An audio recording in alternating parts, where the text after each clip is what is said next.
আসসালামু আলাইকুম। সবাই কেমন আছেন? আশা করি সবাই ভালো আছেন। এখানে এই যে দেখুন আমি ফ্রাই চিকেন মোমো বানিয়েছি। এই ফ্রাই চিকেন মোমো গুলো আমি কিভাবে বানিয়েছি সেই রেসিপিটাই আমি আপনাদের সাথে শেয়ার করব। রেসিপিটি সহজভাবে শেয়ার করার চেষ্টা করছি। আসলে টমেটো সস দিয়ে ফ্রাই চিকেন মোমোটা খেতে অনেক মজা লাগে। চলুন মূল ভিডিওতে চলে যাই। এখানে আমি ময়দা নিয়েছি। এই কাপ দিয়ে মেপে ২ কাপ ময়দা নিয়েছি। আপনারা আটা দিয়েও বানাতে পারেন। আমার কাছে ফ্রাই চিকেন মোমোটা ময়দা দিয়ে খেতে ভালো লাগে। লবণ দিয়ে দিলাম স্বাদ অনুযায়ী। সাথে আমি তেল দিয়ে দেবো। তেল দিয়ে এটা হাত দিয়ে আস্তে, আস্তে আগে ভালোভাবে মেখে নেবো। এই যে দেখুন যেকোনো কাজে আসলে সময় ধৈর্য নিয়ে করলে কিন্তু আসলে সেই কাজটা আসলে সুন্দর হয়। সেই খাবারটা খেতেও কিন্তু আসলে অনেক মজা হয়। মসলা কোনো ব্যাপার না। আপনাদের ধৈর্য সময় নিয়ে করবেন। হাতের মধ্যেই কিন্তু আমাদের সবকিছু ময়দাটা আমার মাখা হয়ে যাবে। এখানে আমি নরমাল তাপমাত্রার পানি নিয়েছি। নরমাল তাপমাত্রার পানি দিয়ে আমি একটা ডো করে নেব। ডোটা আমি শক্ত করে নিয়েছি। এটা এই যে যখন এভাবে মাখানো হয়ে যাবে, এটা আমি শক্ত করে একটু মাখানোর চেষ্টা করবেন। ঢেকে রেখে দেবো ২০-২৫ মিনিটের জন্য। ওখানে আমি এখানে ব্রয়লার চিকেন নিয়েছি। চিকেনটা আমি লবণ দিয়ে সিদ্ধ করে নিয়েছিলাম। সিদ্ধ করাটা আর দেখালাম না। সিদ্ধ করে আমি চিকন, চিকন করে ছিঁড়ে নিয়েছি। আমি এখানে কাঁচামরিচ আর পেঁয়াজ কুচি দিয়ে দিলাম। সাথে এখানে আমি জিরার গুঁড়া দিয়ে দিলাম।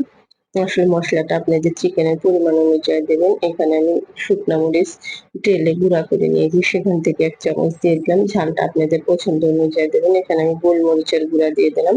কেউ ঝাল কম খায়, কেউ বেশি খায়। আমি স্বাভাবিক ঝালটা খাই। লবণ দিয়ে দিলাম।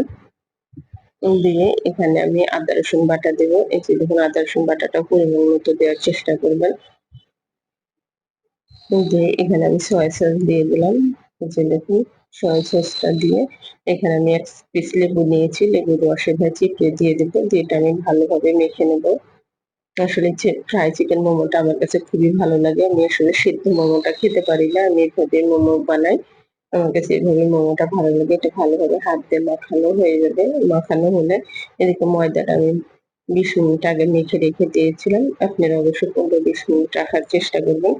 এখানে আমি ছোট, ছোট লিচি কেটে নেব। এখানে এই যে দেখুন এখানে আমি আপনারা লিচিগুলো আরো ছোট কাটতে পারেন। এই যে দেখুন এটা একদম পাতলা করে বেলতে হবে। যেহেতু এটা আমি ফ্রাই করব, আমার কাছে ফ্রাই করলে পাতলা হলে ভালো লাগে। এখানে আমার ২০ কতগুলো লিচি হবে। আমি হাতের মধ্যে নিয়ে এভাবে নিয়ে নিলাম। নিয়ে সবগুলো লিচি আমি এখন এভাবে একটু চ্যাপ্টা করে নিয়ে নিব। আপনারা এভাবে করে নেওয়ার চেষ্টা করবেন। এই যে দেখুন আমি হাতের মধ্যে এভাবে গোল করে নিচ্ছি। নিয়ে এভাবে একটু চ্যাপ্টা করে নিচ্ছি। নিলে একটু ভালো হয়, বেলতে সুবিধা হবে। এভাবে করে নিয়ে আমি সবগুলো লিচি যখন এমন করা হয়ে যাবে তখন আমি একটা, একটা করে পাতলা করে বেলে নিব। এটা অবশ্যই ঢেকে রাখবো। এই যে দেখুন এখানে একটু আমি ময়দা ভরিয়ে আস্তে, আস্তে এভাবে বেলে নেব।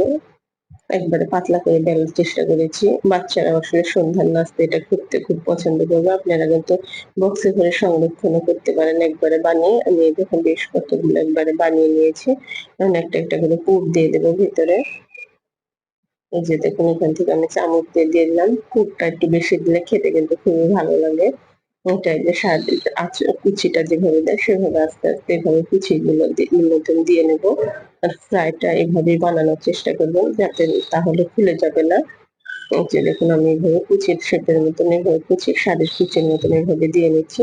দিয়ে মুখটা এই যে এভাবে ঘুরিয়ে পেঁচিয়ে দিলাম। তাহলে এটা যখন আমি তেলে ভাজবো তখন কিন্তু আর খুলে যাবে না। মুখটা এভাবে আমি আটকে দিলাম। আমি সবগুলো মোমোই কিন্তু এখন এভাবে বানানোর চেষ্টা করব। এই যে দেখুন এভাবে বানিয়েছি। বানিয়ে দিয়ে আমি এখানে বেশ কতগুলো বানিয়ে নিয়েছি। এদিকে চুলায় আমি তেল বসিয়ে দিয়েছি। তেলটা গরম হলে আমি এখন এই যে মোমোগুলো দিতে থাকবো। আমি এখানে আসলে কয়েকটা একসাথে ৩-৪ টা ভাজতে পারবো। এই যে দেখুন দিয়ে দিলাম।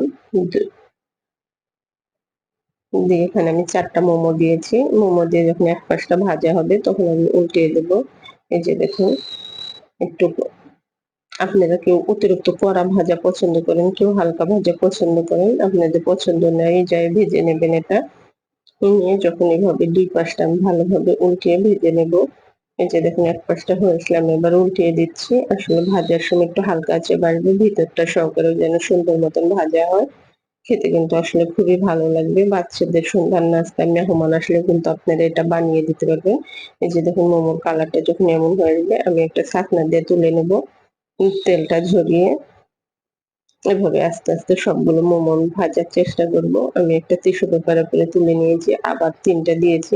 এভাবে যে দেখুন আমি মোমোগুলো ভেজে নিয়েছি। এবার মোমোটা দেখতে যতটা লোভনীয় লাগতেছে খেতেও কিন্তু অনেকটা মজা হবে।